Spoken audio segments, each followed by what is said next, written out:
Assalamualaikum warahmatullahi wabarakatuh. Waalaikumsalam. Perkenalkan kami dari kelompok 4 ingin mempresentasikan tentang jalur rempah-rempah di masa kerajaan Islam. Perkenalkan, nama saya Panggalin. Nama saya Akira. Nama saya Dika.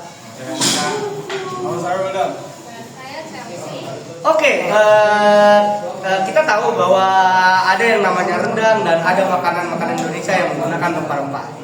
Jadi kalian tahu nggak sih asal usul dari rempah-rempah tersebut? Mari kita bahas di presentasi kali ini. Kerajaan Islam pertama, Demak sudah ramai dikunjungi oleh kapal-kapal Arab, Gujarat, dan India serta Tiongkok. Sebenarnya Demak itu bukan menjadi kerajaan penghasil rempah-rempah. Dia hanya menjadi kerajaan persinggahan antara kapal-kapal yang mau ke Banten maupun ke pulau-pulau penghasil rempah seperti Kengki dan Lada, yaitu Maluku dan sekitarnya.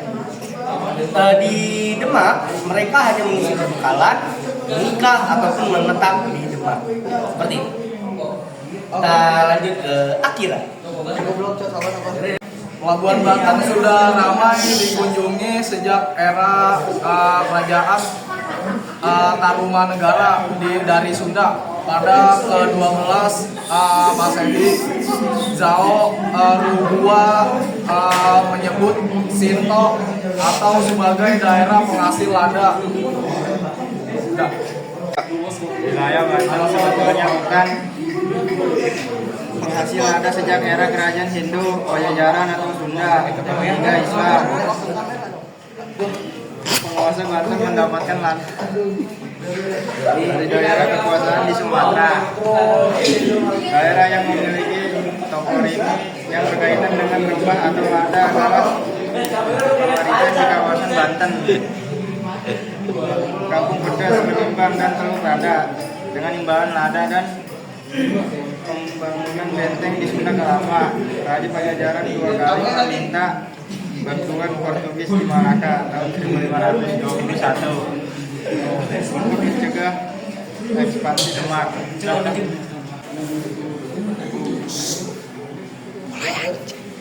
Selama era Kesultanan sejak tahun 1526, perdagangan lada di Banten semakin ramai.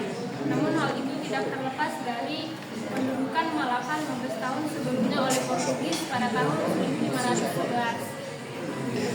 Portugis membatasi pergerakan antara saudagar-saudagar Islam di Malaka. Hal itulah yang membuat mereka terpaksa berpindah dari pelabuhan-pelabuhan lain termasuk pelabuhan di Banten.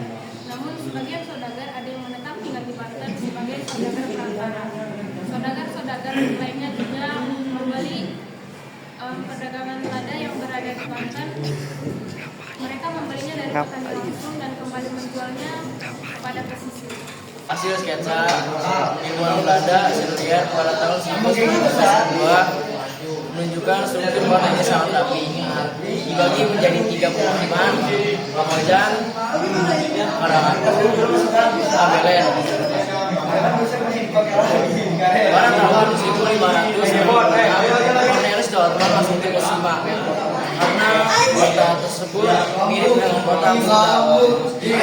Menurut Sony Wibisono, arkeolog pusat penelitian arkeolog nasional, Belanda mengatakan Banten sebagai sentra niaga dan kota maritim multikultur.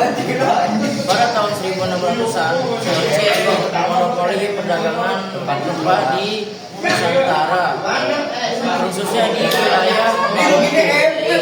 Pada abad ke-17, pusat perdagangan dunia dipindahkan ke Batavia. Pada tahun 1813, Kesultanan Banten digantikan oleh kolonial Belanda. Begitu saja dari kelompok 4. Jika ada yang mau ditanyakan bisa ketik di kolom komentar ya guys ya. Kita dari kelompok 4. Wassalamualaikum warahmatullahi wabarakatuh.